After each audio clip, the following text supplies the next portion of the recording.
साहब का स्वागत किया जाए।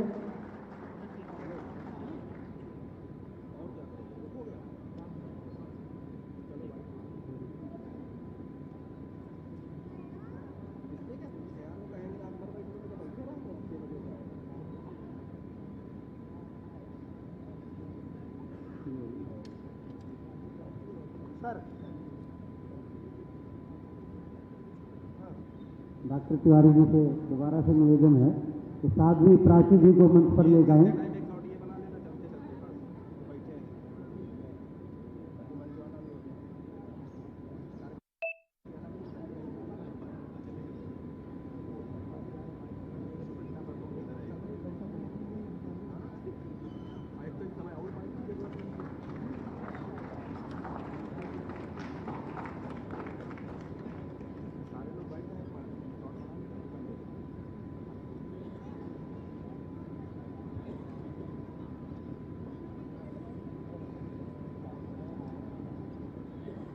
स्वामी महादेव आश्रम जी महाराज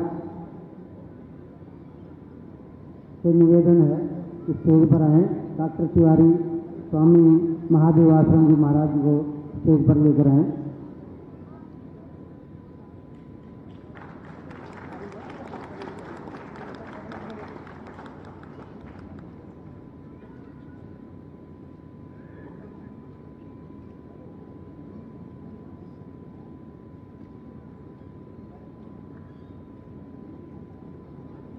महंत स्वामी राजूदास जी महाराज हनुमानगढ़ी से निवेदन है कि मंच पर आए।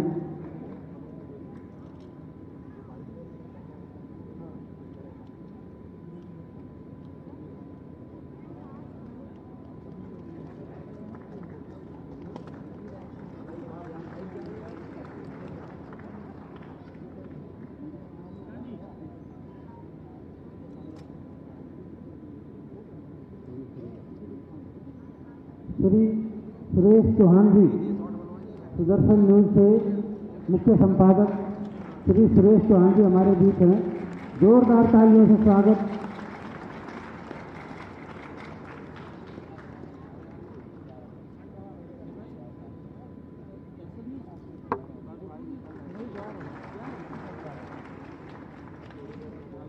हमारे बीच एक और महान विभूति बैठी है, पद्मश्री विद्या बिंदु सिंह जी।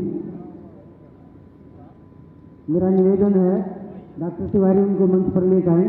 पद्मश्री विद्या बिंदु सिंह जी।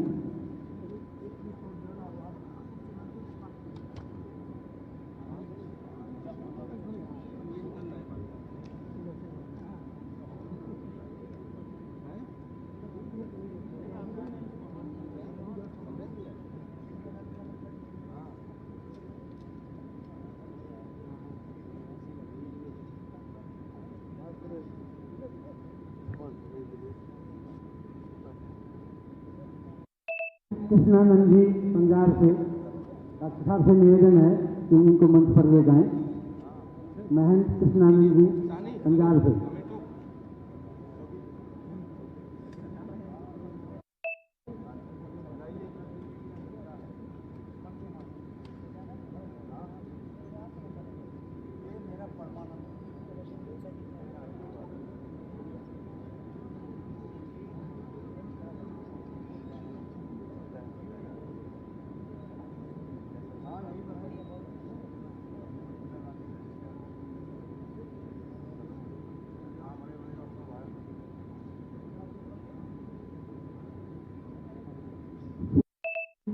मनोज कुमार द्विवेदी जी आध्यात्मिक गुरु ओमलोक आश्रम।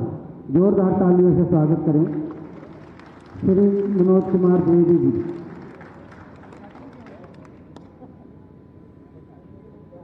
अरे भैया सुनिए,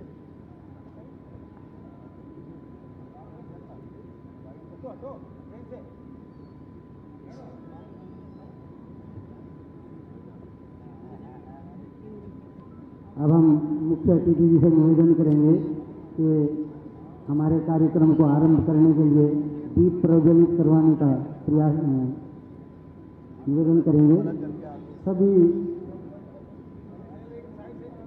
सभी आदरणीय पूजनीय संत एवं महानुभूति जो स्टेज पर हैं सबसे निवेदन है कि दीप प्रज्वलित कराएं और हमारे कार्यक्रम को आगे बढ़ाएं।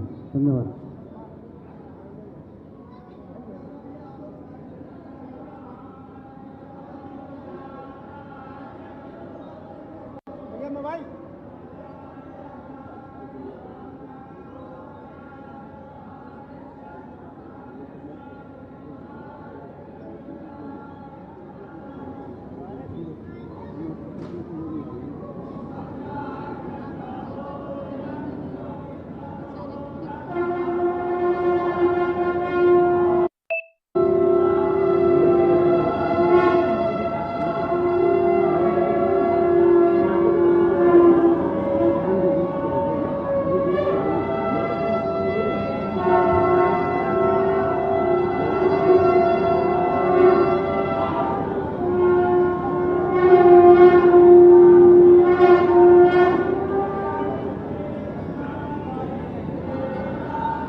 बहुत अच्छे कार्यक्रम के शुभारंभ में डॉक्टर शशिकांत तिवारी जी से निवेदन करूंगा कि वो मंच पर स्वागत स्वरूप सम्मान स्वरूप आए और अपने विचार व्यक्त करें।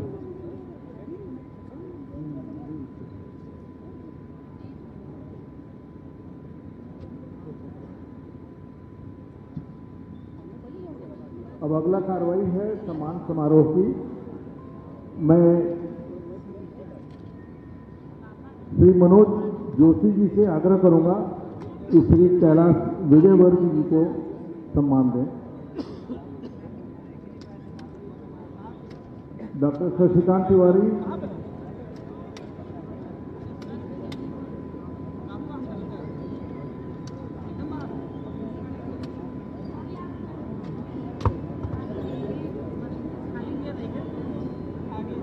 डॉक्टर शशिकांत तिवारी और मनोज द्विवेदी जी,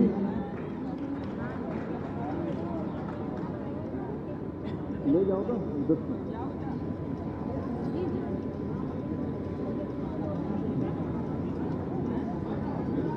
डॉक्टर दिनेश शर्मा जो आज के मुख्य वक्ता, उनको सम्मान देने के लिए श्री नरेंद्र पराशर जी कृपया मंच पर आए।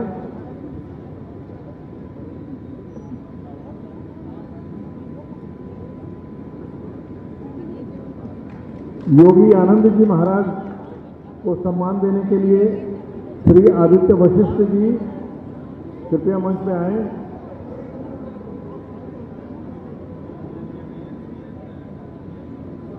योगी आनंद जी महाराज को सम्मान देने के लिए श्री आदित्य वशिष्ठ जी,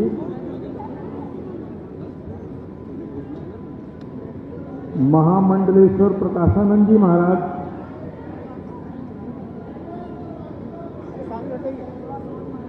महामंडलेश्वर प्रकाशानंद जी महाराज को सम्मान देने के लिए श्री विजेंद्र कुमार मिश्रा, विजेंद्र कुमार मिश्रा जी,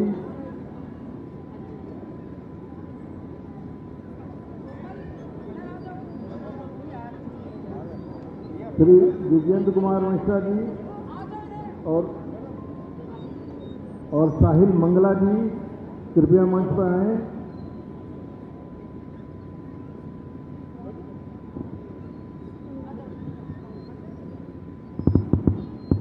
आप लोगों से आग्रह है कि आप लोग थोड़ा जल्दी जल्दी कार्यक्रम को निपटाने में मदद करें।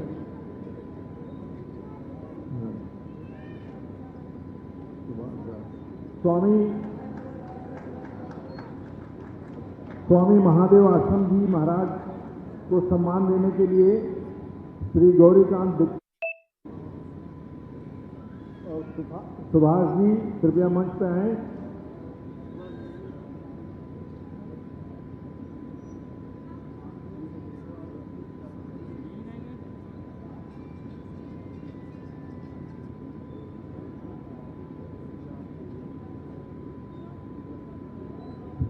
साध्वी प्राची दीदी को सम्मान देने के लिए शैलेंद्र कुमार श्रीवास्तव जी और मिश्रा जी कृपया मंच पर आए।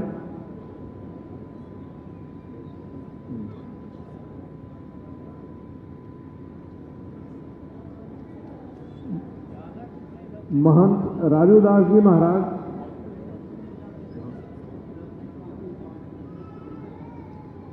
श्री एस.एन. झा और प्रीतम मिश्रा जी स्टेज पर आए प्लीज।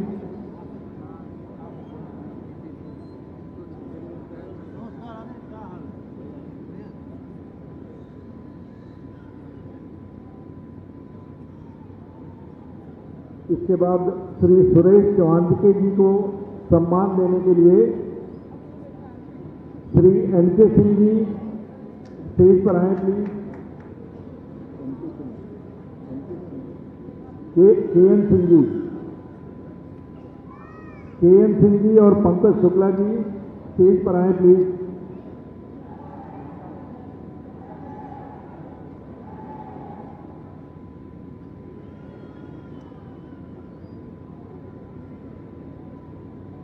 डॉक्टर विद्या बिंदु सिंह जी को सम्मान देने के लिए डॉक्टर एस.के. सिंह जी और विदित पराशर जी स्टेज पर आए।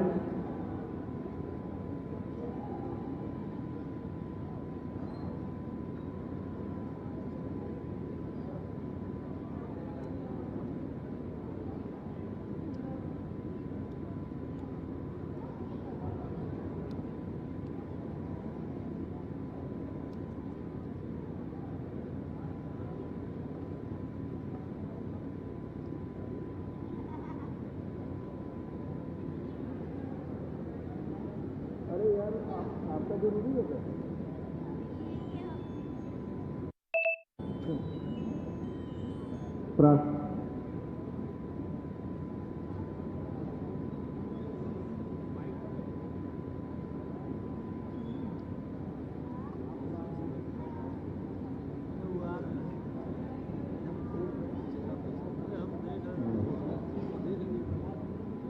कृपया अपना स्थान लीजिए। Photographers please.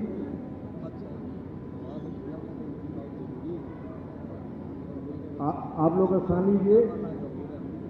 अगला कार्यक्रम है स्वागत समारोह भाषण। मैं डॉक्टर शशिकांत तिवारी जी से अनुरोध करूंगा कि अपना मंच संभालें। धन्यवाद। इस कार्यक्रम के संचालन कर रहे कर्नल एल.के. तिवारी जी और नरेंद्र पराशर जी, आपको धन्यवाद। कृपया सामने सट जाए, कृपया सामने सट जाए। कृपया नीचे जो लोग चाह रहे हैं हाथ जोड़कर अनुरोध है कि कृपया नीचे से इधर उधर हो जाए। कार्यक्रम को सुचारू रूप से चलने दें गंभीरता के साथ। समय थोड़ा सा हम लोग विलंब हो रहे हैं और आदरणीय मुख्य अतिथि का फ्लाइट भी है, तो समय की कमी के कारण अब हम लोग तेजी से कार्यक्रम को आगे बढ़ाएंगे। मुझे स्वागत भाषण का जिम्मा जो मिला है, मैं हमारे इस कार्यक्रम की अध्यक्षता कर रहे इस आध्यात्म के महासमागम की अध्यक्षता कर रहे आदरणीय महामंडलेश्वर प्रकाशानंद जी महाराज, मैं आपका हार्दिक स्वागत करता हूं। मैं लखनऊ और उत्तर प्रदेश की धरती पर आपका हार्दिक स्वागत करता हूं। आपकी लोकप्रियता झारखंड, बिहार, बंगाल, उत्तर प्रदेश, हरियाणा और पंजाब में गजब की लोकप्रियता है और लोग आपको आपकी विद्वता को सलाम करते हैं। मैं इस कार्यक्रम के मुख्य अतिथि और मुख्य वक्ता आदरणीय हमारे कैलाश विजयवर्गीय जी, जो हिंदुस्तान के जाना माना चेहरा है, कैलाश विजयवर्गीय जी, जो हिंदुत्व को दिशा देने का काम करते हैं। अभी हाल ही में बंगाल में जिस तरीके से आपने हिंदुत्व को आगे बढ़ाने का काम किया, आदरणीय विजयवर्गीय जी, उत्तर प्रदेश ही नहीं पूरा देश आपका स्वागत करता है, सैल्यूट करता है और आपका अभिनंदन करता है। हमारे इस कार्यक्रम में मुख्य वक्ता के रूप में आदरणीय दिनेश शर्मा जी, जो उप मुख्यमंत्री हैं, राष्ट्रीय उपाध्यक्ष तक रहे भारतीय जनता पार्टी के और विभिन्न पदों पर रह करके किस प्रकार से उत्तर प्रदेश और भारत की सेवा आपने की है, आपको हमारा ये समागम और हमारा ये समाज आपका स्वागत करता है, अभिनंदन करता है, हम आपका सैल्यूट करते हैं। महाराज जी, हमारे बीच में आदरणीय योगी आनंद जी बैठे हुए हैं, जो अंतर्राष्ट्रीय अमेरिका और इंग्लैंड में गीता का प्रसार पिछले 20 वर्षों से कर रहे हैं और पिछले 2 वर्षों से हिंदुस्तान में गीता के प्रसार का काम कर रहे हैं। आदरणीय योगी आनंद जी, हम आपका स्वागत करते हैं इस मंच पे।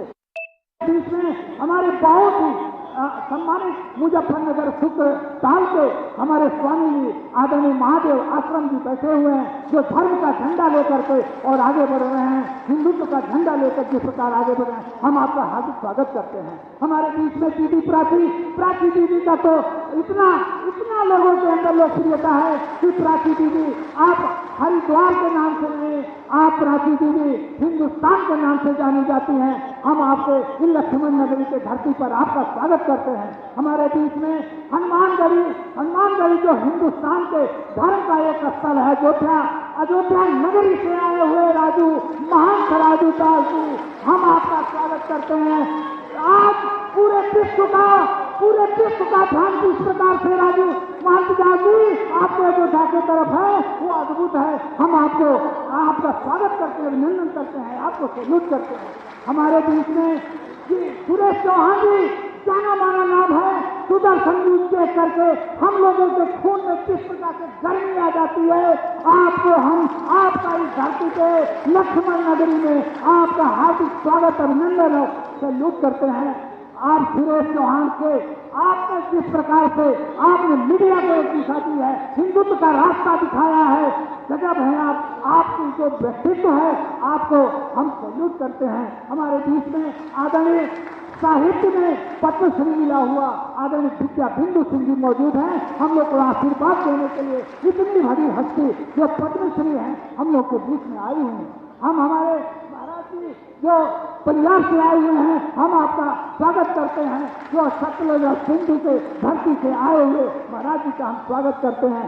मनोज द्विवेदी जी, ये एक आध्यात्मिक वक्ता है। मनोज द्विवेदी जी का यूट्यूब पे सुनने वाले पूरे भारत में इतने लोकप्रिय हैं, लाखों मिलियन लोगों इनके यूट्यूब को फॉलो करते हैं। हमारे बीच में गोरखपुर के धरती से आए हुए हमारे धनेश मणि त्रिपाठी जी, जो सुधाचार्य जी, हमारे बीच में तमाम महान हस्तियां कम है, सबका नाम लेना हमारे पास संभव नहीं है, लेकिन मैं 2-1 नाम लेना चाहूंगा कि गोरखनाथ की धरती से प्रवीण शास्त्री जी आए हुए हैं। हमारे बीच में आदरणीय हरीश श्रीवास्तव जी, भारतीय जनता पार्टी के प्रवक्ता बैठे हुए हैं। हमारे बीच में वीरेंद्र तिवारी जी, जो आप राज्य मंत्री दर्जा प्राप्त हैं।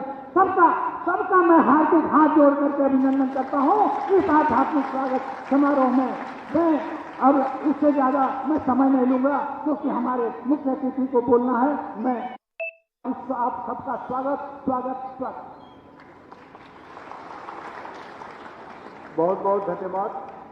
मैं अगले कार्यक्रम के लिए मैं श्री मनोज द्विवेदी जी को आमंत्रित करता हूं, जो आपके समक्ष विषय वस्तु प्रस्तावना रखेंगे।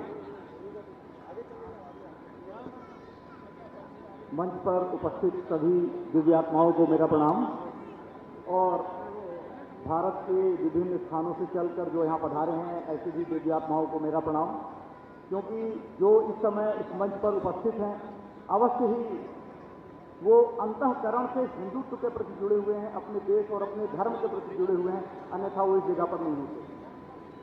हमारा ये कार्यक्रम एक आंदोलन की शुरुआत है, जिसमें हमारा उद्देश्य होना चाहिए कि हम इसमें विश्व के हर हिंदू को और इसके साथ ही हिंदुत्व की विचारधारा रखने वाले हर व्यक्ति को अपने साथ जोड़ें। हम इसके खुद एक एम्बेसडर बने, ताकि हम इस धर्म को इसकी नई ऊंचाइयों पर ले जा सके। जहां पहले यह धर्म था, उस रूप में हम इस धर्म को ले जा सके, इस देश को विश्वगुरु बना सके और इस राष्ट्र को एक हिंदू राष्ट्र के रूप में मान्यता दिला सके, घोषित करवा सके। आज का हमारा जो विषय है वो हालांकि बहुत बड़ा है, लेकिन हमने इसे 3 सूत्रों में बांधने का प्रयास किया है और मेरा सभी जो विचारक यहाँ हैं मौजूद हैं उनसे निवेदन है कि इन 3 सूत्रों पर अपने विचार व्यक्त करें और इसको किस तरह से इस प्रक्रिया को पूर्ण किया जाए, पूर्णता की ओर ले जाया जाए, उस पर हम लोग चर्चा करें, विचार व्यक्त करें और इस आंदोलन का ये बीजारोपण है, इसे पूरे विश्व में फैला दें। सबसे पहली बात मैं आज कहना चाहता हूं कि हिंदू धर्म की जो एक शिक्षा है, ऑफिशियल स्वरूप उसका लगभग खत्म हो चुका है। पहले गुरुकुल हुआ करते थे, मंदिर हुआ करते थे, जहां शिक्षाएं दी जाती थी। जो दूसरे धर्म में कई मदरसों में शिक्षा दी जाती है, चर्च एंड एफिलिएटेड इंस्टीट्यूट की शिक्षा दी जाती है, लेकिन हिंदू धर्म की जो संस्थागत शिक्षा है वो लगभग समाप्त हो रहा है और युवा पीढ़ी धीरे धीरे इन हमारी संस्थाओं से कटती जा रही है। महानगरों में धर्म की शिक्षा का कोई प्रबंध नहीं है, माँ बाप के पास इतना टाइम नहीं है कि बच्चों को धर्म के बारे में बता सकें। तो किस तरह ये व्यवस्था की जाए, किस तरह संस्था बनाई जाए, संस्थाओं को किस तरह पुनर्जीवित किया जाए कि हर व्यक्ति को भारतीय मूल्यों का, भारतीय आध्यात्मिकता का, धर्म का, दर्शन का ज्ञान प्राप्त हो सके। ये हमारा पहला बिंदु है चर्चा। दूसरा बिंदु है हमारे मंदिरों पर, हमारे संतों पर।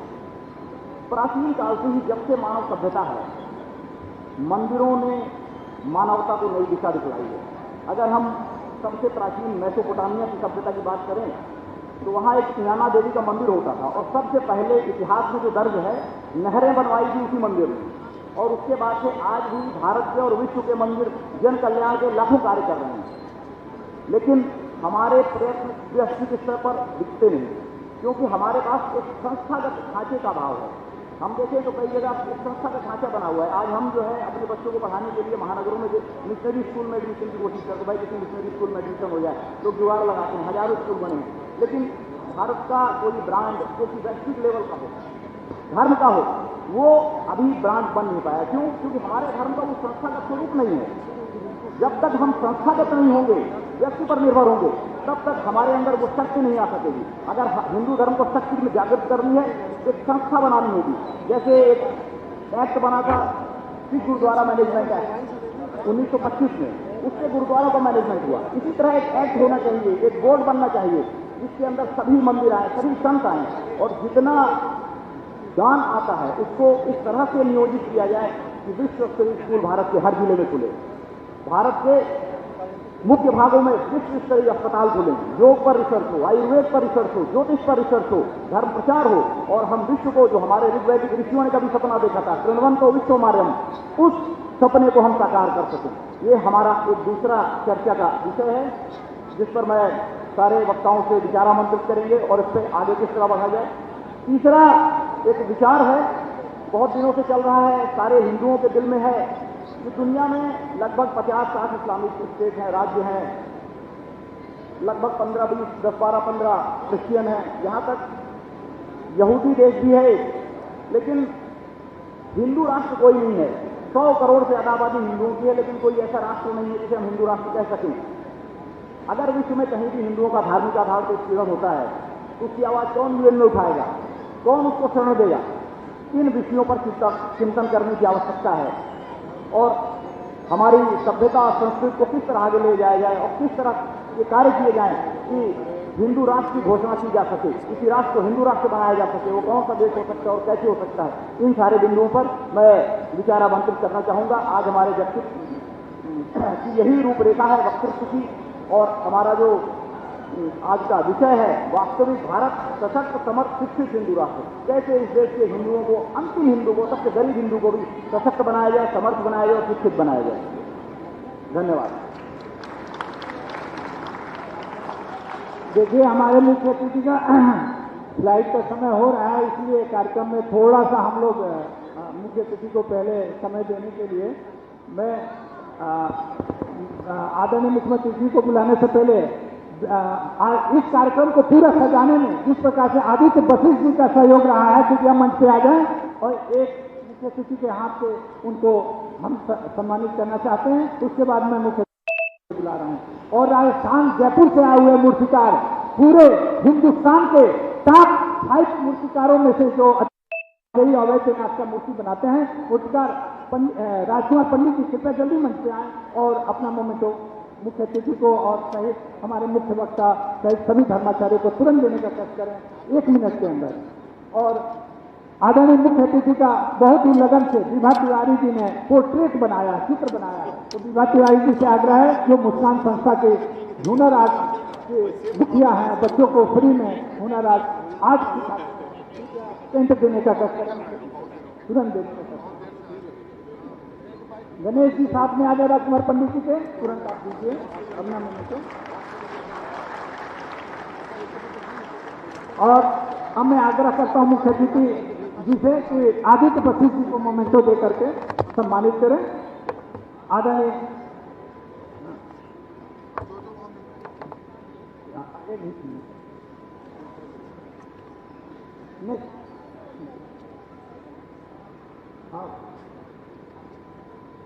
ओम लोक आश्रम की ओर से एक अवार्ड दिया जाएगा हर साल, स्पिरिचुअल आइकॉन ऑफ इंडिया। ये उस शख्स को दिया जाएगा जो धर्म के क्षेत्र में, आध्यात्म के क्षेत्र में जिन्होंने यह अभिरुचि हुई है।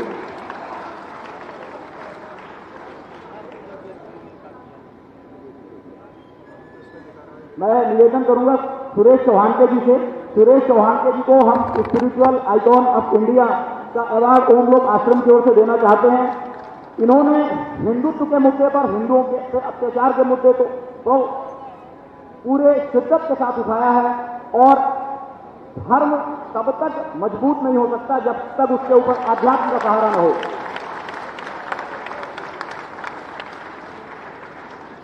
आध्यात्म ही धर्म को शक्ति देता है और इसीलिए हमने स्पिरिचुअल आइकॉन ऑफ इंडिया का अवार्ड चुना है अशोक चौहान जी के लिए। इस कार्यक्रम के मुख्य अतिथि आदरणीय कैलाश विजयवर्गीय जी के लिए आप लोग तालियों का स्वागत करें। कृपया मंच पे आए, डाइस पे आए और अपनी बात हमारे इस विषय पे रखें। वास्तविक भारत सशक्त, समर्थ और शिक्षित हिंदू राष्ट्र विषय पे अपनी बात रखें। इस बीच में मैं आदरणीय कैलाश विजयवर्गीय जी के बारे में कुछ आपको बता दूं जो आप सबको जानना जरूरी है। आपने एक भव्य हनुमान मंदिर का संकल्प लिया था कि मैं बनाऊंगा, और जिसके कारण इन्होंने 18 साल तक अन्न त्याग दिया था। ये बहुत बड़ा एक संकल्प है। और यही नहीं, आपने विश्व की सबसे बड़े हनुमान मंदिर का वो हनुमान जी की प्रतिमा लगाई है जो अष्टधातु की है। 1 लाख महिलाओं ने एक ही रंग की साड़ी पहन के कलश यात्रा में भाग लिया था और 14 लाख लोगों को एक साथ भोजन कराने में भी इनका वर्ल्ड रिकॉर्ड है। माननीय बोले भारत माता की। इतनी धीरे से जयकारा होगा तो भारत के विश्वगुरु फिर से बनेगा क्या? हाँ, बोले भारत माता की। बोले राघवेंद्र सरकार की, हनुमान जी महाराज की।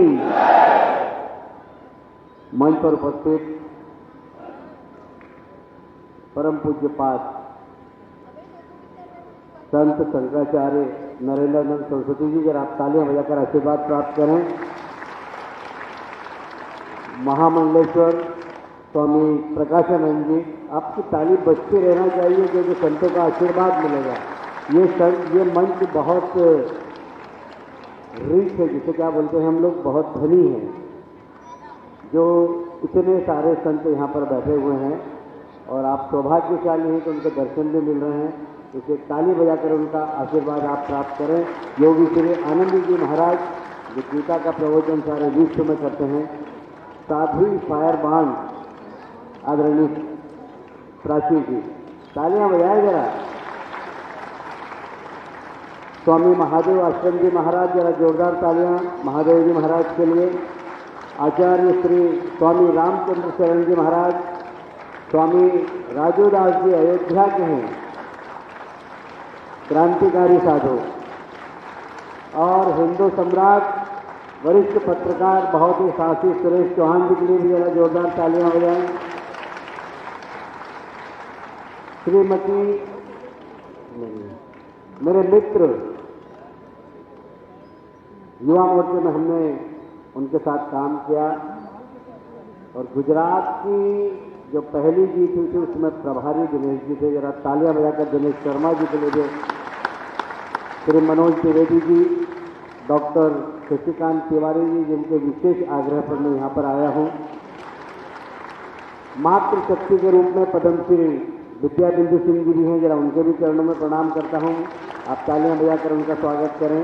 पंजाब के संत कृष्णानंद जी महाराज, उन्हें भी प्रणाम करता हूँ।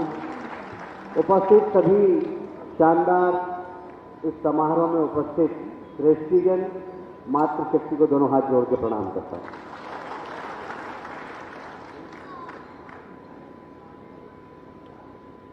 यह इतना धनाढ्य मंच है कि इनके सामने मैं आध्यात्म की चर्चा करूं या अपना जो छोटा सा बौद्धिक ज्ञान यहाँ पर प्रदर्शित करूं, उसकी आवश्यकता ही नहीं, क्योंकि बहुत ही विद्वजन बैठे हुए। पर हाँ, ये मैं जरूर महसूस करता हूं कि 2014 में जब लोकसभा के चुनाव हुए तो एक स्लोगन चला था, अच्छे दिन आने वाले हैं।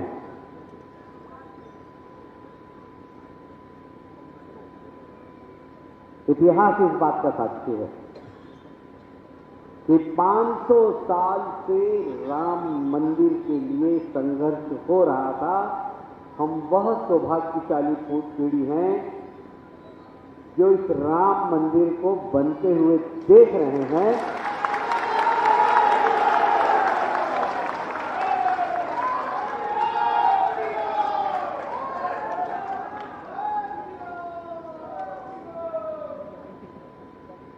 मुझे बहुत प्रसन्नता है कि एक अच्छे उद्देश्य के लिए मुस्कान संस्था के द्वारा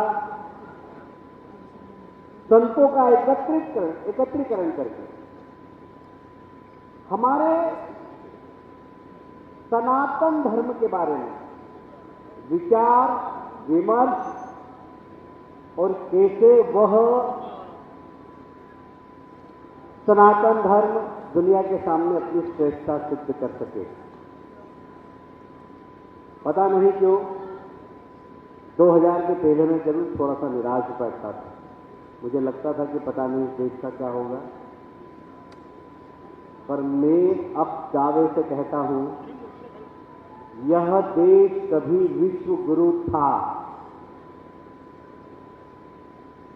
इस देश में आज भी विश्व गुरु बनने की क्षमता है और यह देश विश्व गुरु बनेगा। दुनिया की कोई ताकत इसे रोक नहीं सकती। भारत की साख दुनिया के अंदर क्या है? मुझे कहते हुए बहुत गर्व है कि उस समय जब हम सब लोग उत्तर प्रदेश के चुनाव में व्यस्त थे, प्रधानमंत्री भी आते थे यहाँ भाषण देके जाते थे, गृह मंत्री भी आते थे यहाँ भाषण देके जाते थे। उसी समय रशिया और यूक्रेन में युद्ध चल रहा था। हमारे देश के 20,000 से ज्यादा नौजवान और नागरिक वहां पर घिरे हुए थे। समर्थ देश अमेरिका अपने लोगों को नहीं निकाल पाया। चाइना ने भी कह दिया कि भाई वहां की परिस्थिति के अनुसार संघर्ष करो। पर हमारे लिए फक्र की बात है, गर्व की बात है कि हम सब लोग तो चुनाव में व्यस्त थे, पर हमारे देश का नेतृत्व करता नरेंद्र मोदी उस युद्ध के दौरान उन दोनों राष्ट्रीय अध्यक्षों से बात करके उनसे कहा कि मेरे देश के नागरिक हैं, आप युद्ध बात करते चलाते रहना, युद्ध करते रहना, जब तक मेरे देश के नागरिक निकले तब तक एक कॉरिडोर बनाकर आप युद्ध विराम करिए। ये हमने देखा, दुनिया ने देखा कोई देश अपने नागरिकों को नहीं निकाल पाया, बाकी हमारे देश के प्रधानमंत्री नरेंद्र मोदी जी ने रशिया के राष्ट्राध्यक्ष से बात की, यूक्रेन के राष्ट्राध्यक्ष से बात की और उनसे कहा कि मेरे देश के नागरिक जब तक बाहर नहीं आए तब तक आप मिसाइल बंद रखेंगे।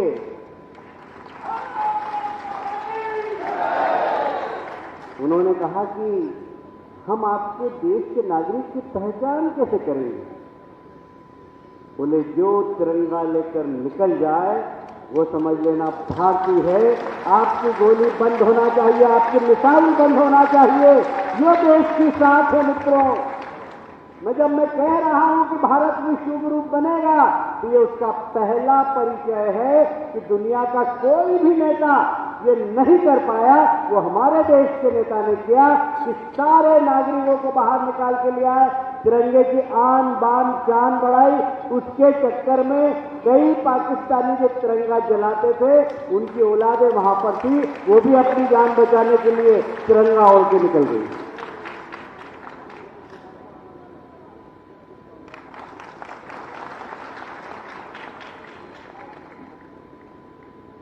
पुरानी कहावत है कि पूत के पांव पालने में दिख जाते हैं।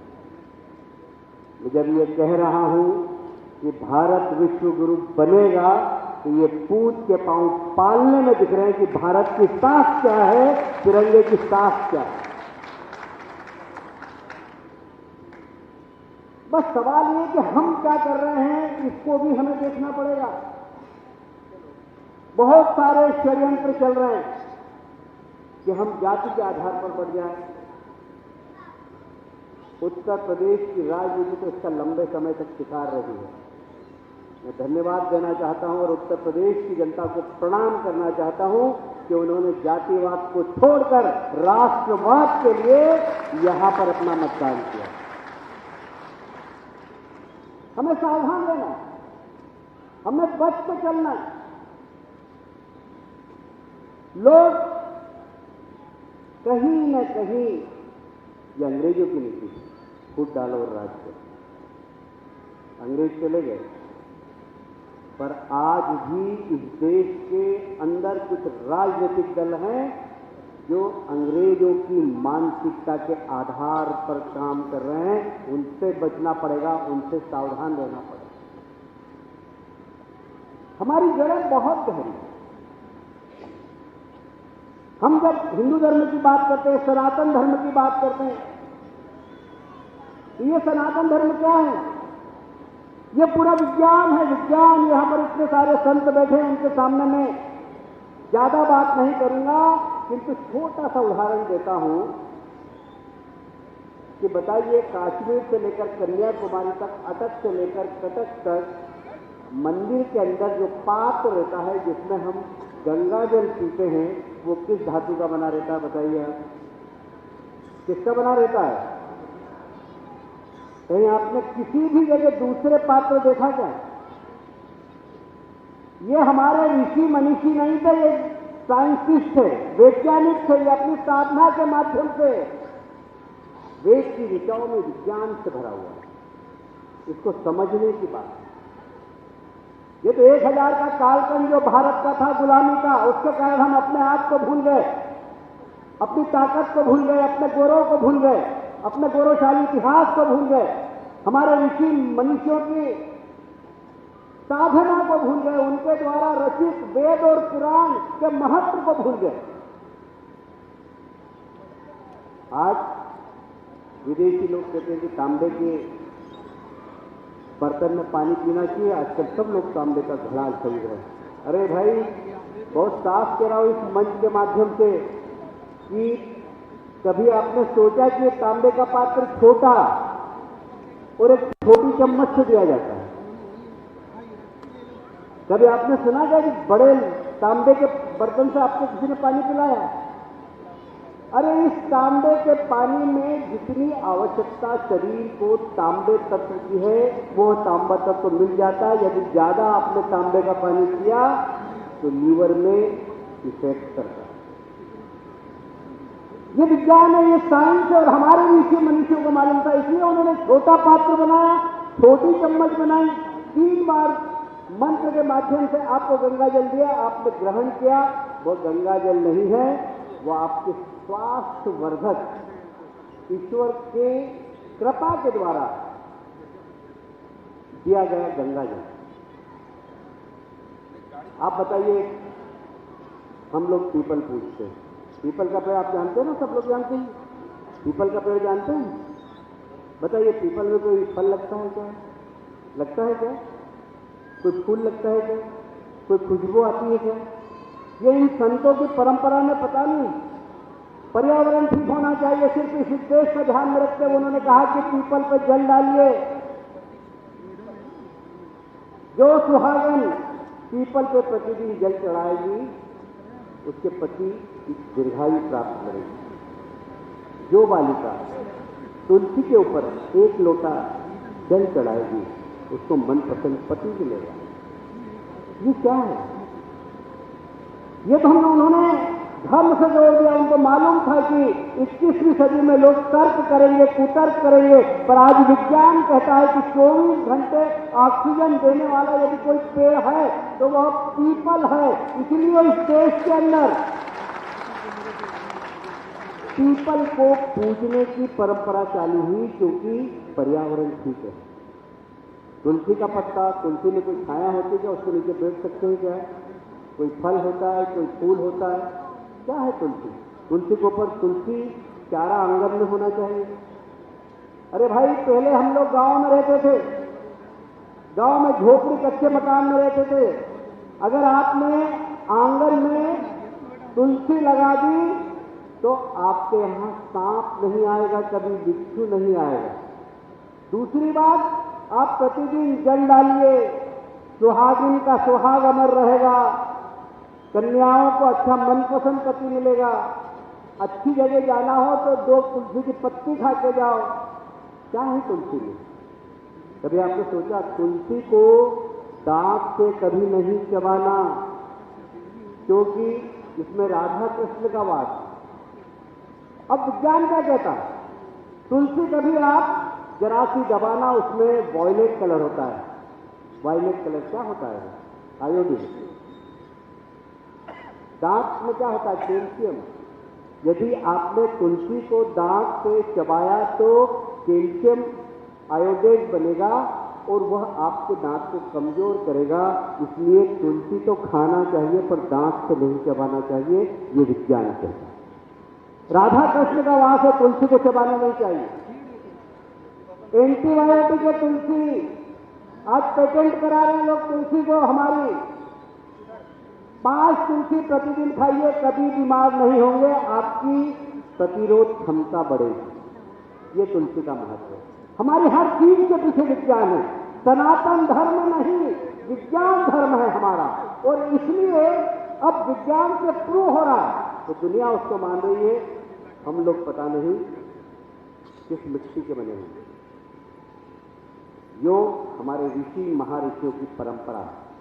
योगी क्यों कहते हैं? योग के माध्यम से एक स्थान पर से दूसरे स्थान पर चले गए। योग से योगा हुआ तो हम मानने लगते हैं। योग था तो हमने नहीं माना।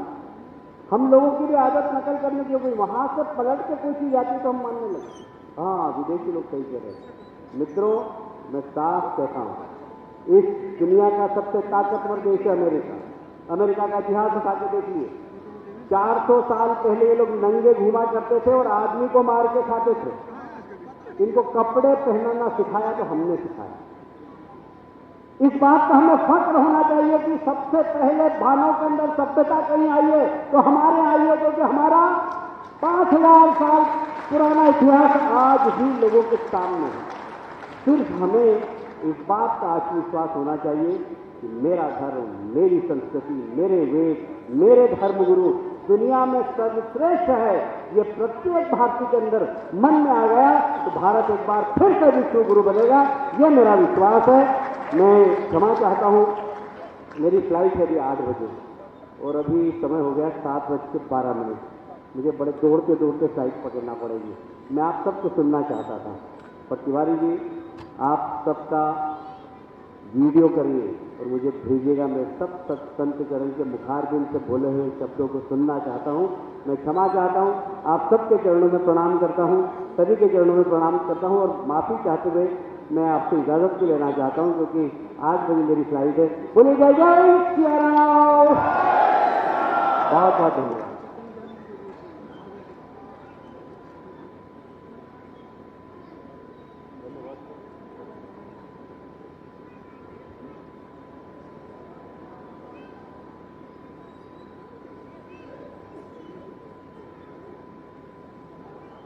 फूडमैन विशाल सिंह जी की ओर से प्रसादम सेवा संस्था श्री विजय फाउंडेशन द्वारा 14 वर्षों से जो विभिन्न अस्पतालों में निःशुल्क भोजन सेवा कर रहे हैं, वे माननीय मुख्य अतिथि श्री कैलाश विजयवर्गीय जी का स्वागत कर रहे हैं। जोरदार तालियां।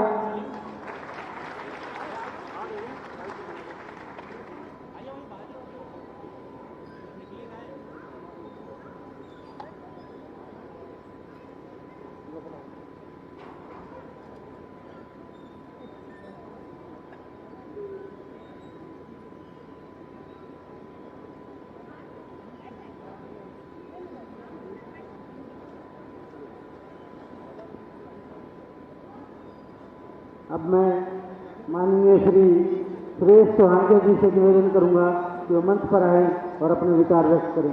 सुदर्शन न्यूज से